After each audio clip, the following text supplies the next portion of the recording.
Pemirsa, kepolisian terus mendalami kejanggalan di balik meninggalnya Sutrimo, kepala rumah tangga ex-Jampitsus Febri Adriansyah.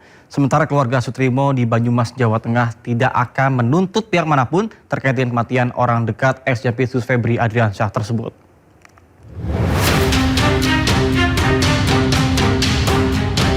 Sutrimo, seorang pria berusia 42 tahun asal Banyumas, Jawa Tengah, menjadi sorotan publik setelah ditemukan meninggal dunia secara misterius di halaman klinik Morden, Kebayoran Baru, Jakarta Selatan pada Kamis pagi 23 Juli 2026. Sutrimo merupakan kepala urusan rumah tangga atau penjaga rumah dari mantan Jaksa Agung Muda bidang tindak pidana khusus Febri Adriansyah. Sutrimo ditemukan tak sadarkan diri di halaman klinik Morden dengan kondisi mulut berbusa. Kemudian dievakuasi menggunakan ambulans menuju RS Muhammadiyah Taman Puring. Namun pihak rumah sakit menyatakan Sutrimo sudah dalam kondisi meninggal dunia. Kepolisian terus mendalami kejanggalan di balik meninggalnya Sutrimo. Polda Metro Jaya kini melibatkan Pusat Laboratorium Forensik Puslap 4 demi membongkar teka-teki kematiannya.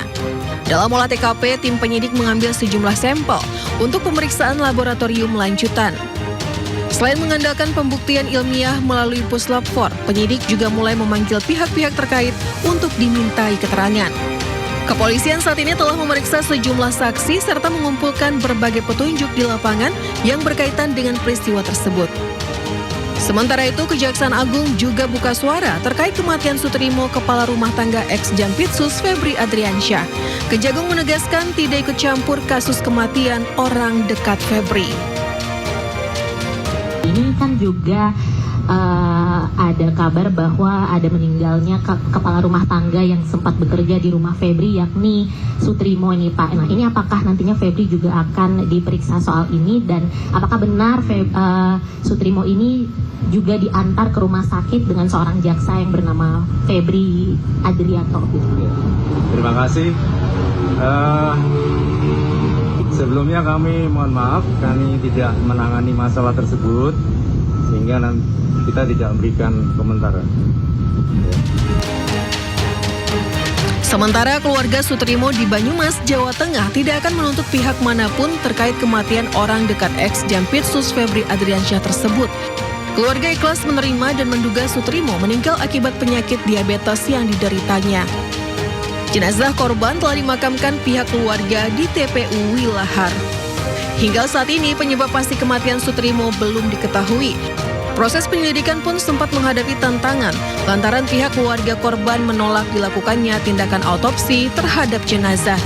Tim Liputan iNews melaporkan. Pemirsa, penyelidikan penyebab kematian Sutrimo, kepala rumah tangga ex-Jampitsus Febri Adriansyah, terus bergulir. Polda Metro Jaya telah memeriksa 5 orang saksi dan berencana memanggil dokter yang terakhir kali memeriksa kondisi Sutrimo.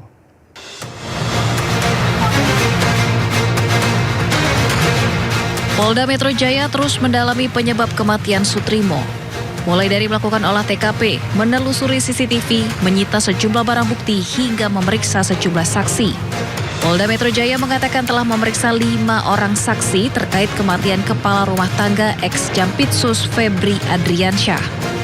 Kelima orang tersebut adalah AZ dan MOP, pengemudi mobil ambulans yang membawa jenazah Sutrimo menuju Banyumas, M, petugas medis di Rumah Sakit Muhammadiyah, MZ dan S, manajer pemilik ambulans menuju Banyumas, dan sebelumnya MA, saksi terakhir di klinik Morden, serta AAS, pengemudi ambulans. Dalam waktu dekat, polisi juga berencana memanggil dokter yang memeriksa kondisi Sutrimo terakhir kali dan menyatakan Sutrimo meninggal dunia. Mulai hari Senin 27 Juli, penyelidik gabungan dari tim Ditreskrim dan Polres Metro Jakarta Selatan bersama Puslapor Barreskrim Polri melakukan olah tempat kejadian peristiwa, olah TKP. Juga melakukan pemeriksaan kepada beberapa orang saksi, mengambil beberapa barang bukti, mengolah untuk diolah barang bukti, dan dilakukan pendalaman. Ada 5 orang saksi yang sudah dimintai keterangan. Sebelumnya tim gabungan Polda Metro Jaya dan Polres Metro Jakarta Selatan menggelar olah TKP lanjutan di Morden Estetik Klinik Kebayoran Baru, Jakarta Selatan yang diduga jadi lokasi meninggalnya kepala rumah tangga ex-Jampitsus Febri Adriansyah Sutrimo. Tim gabungan membawa sejumlah barang bukti berupa karpet dan 1 plastik untuk diperiksa tim Puslap 4 Mabes Polri. Tim Liputan iNews melaporkan. Pemirsa, Sindo News meraih penghargaan sebagai media nasional terbaik dalam ajang Media Brand Award 2026 yang digelar Serikat Perusahaan Pers atau SPS. Penghargaan ini diberikan kepada media yang dinilai berhasil membangun komunikasi publik yang berkualitas, transparan, dan bertanggung jawab.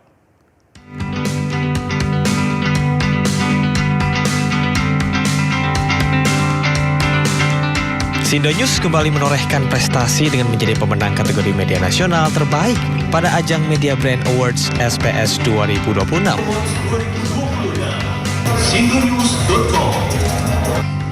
Penghargaan ini diberikan atas keberhasilan membangun ekosistem jurnalisme digital yang berkualitas dan kredibel. Penilaian dilakukan berdasarkan 3 indikator utama, yaitu brand visibility, brand engagement, dan brand reputation. Alhamdulillahirrabbilalamin, terima kasih kepada Serikat Perusahaan Pers yang sudah memberikan penghargaan Media Brand Award 2026 kategori media nasional terbaik kepada sindonews.com. Ini bukan hanya sebagai pengakuan tapi juga penghargaan kepada rekan-rekan tim Sindo News, baik dari teman-teman di lapangan, teman-teman di balik meja redaksi, maupun juga tim support yang sudah bekerja seharian penuh setiap hari memberikan informasi yang terbaik buat masyarakat dan menjadikan media tidak semata-mata hanya sebagai sumber pemberitaan, tetapi juga sumber knowledge, insight, sekaligus menjadi sumber bagi publik untuk mengambil pilihan-pilihan kehidupan yang lebih baik. Sekali lagi, sukses pada Sindo News atas anugerah SPS Brand Award 2026. Tetap semangat, maju terus, pantang mundur, jaya selalu Sindo News. Penghargaan ini diharapkan menjadi motivasi bagi insan media untuk terus menghadirkan informasi yang akurat, berintegritas, dan bermanfaat bagi masyarakat. Dari Jakarta, Amrina Rida, Rizky Solehudin, iNews melaporkan. Pemirsa, sidang pra-peradilan Roy Suryo Jilid 3 kembali digelar di Pengadilan Negeri Jakarta Selatan. Kali ini Roy Suryo menghadirkan ahli pidana terkait dengan permohonan atas ganti rugi penangkapannya.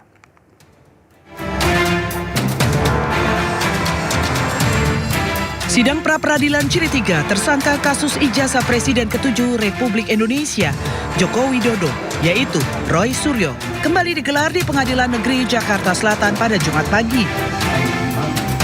Roy Suryo kali ini mengajukan pra-peradilan dengan menggugat Polda Metro Jaya untuk mengganti rugi sebesar 206 juta rupiah.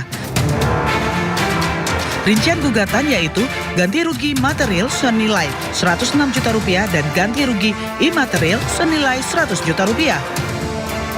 Dalam agenda sidang hari ini, Roy menghadirkan ahli pidana yaitu Didit Wijayanto Wijaya. Menurutnya, Didit akan memberikan pandangan terkait kesesuaian permohonan ganti rugi dengan ketentuan dalam KUHAP. Pergantian atau soal misalnya ganti rugi itu apakah berkesesuaian dengan KUHAP yang baru ya gitu, karena KUHAP yang baru kalau saya tidak salah di pasal 173 itu ada ya gitu, dan nanti beliau akan menerangkan di pasal 1 juga ayatnya berapa kemudian apakah yang kita mohonkan itu sesuai atau tidak, itu yang akan kita pertanyakan. Sebelumnya pada sidang pra-peradilan pertama, Hakim Tunggal I Ketut Darpawan mengabulkan sebagian permohonan Roy Suryo. Sidang menyatakan bahwa penggeledahan, penangkapan, dan penahanan dirinya tidak sah. Sementara sidang pra-peradilan kedua yang menggugat penetapan tersangka ditolak hakim. Tim Liputan iNews melaporkan. Nilai beban pekerjaan semakin pelik dan juga berat, Asosiasi Kepala Daerah meminta DPR dan pemerintah menaikkan gaji mereka. Sementara itu, Menteri Dalam Negeri Tito Karnavian menyebut membuka peluang merevisi PP nomor 109 tahun 2000.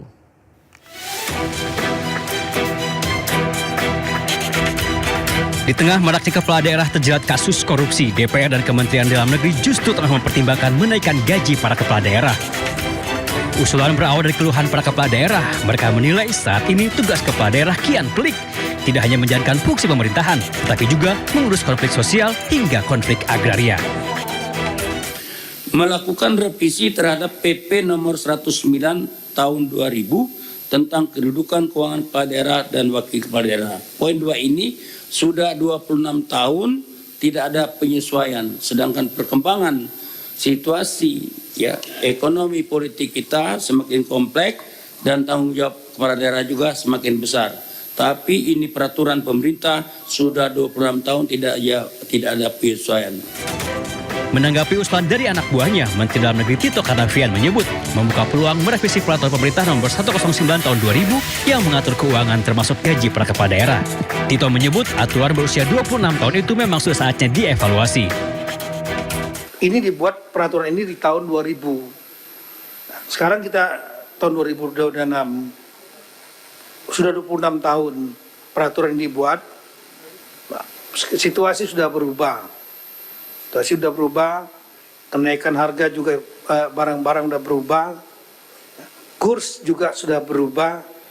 Kalau mungkin mau dilakukan penyesuaian, disesuaikan keadaan saat ini, itu bisa saja dilakukan penyesuaian.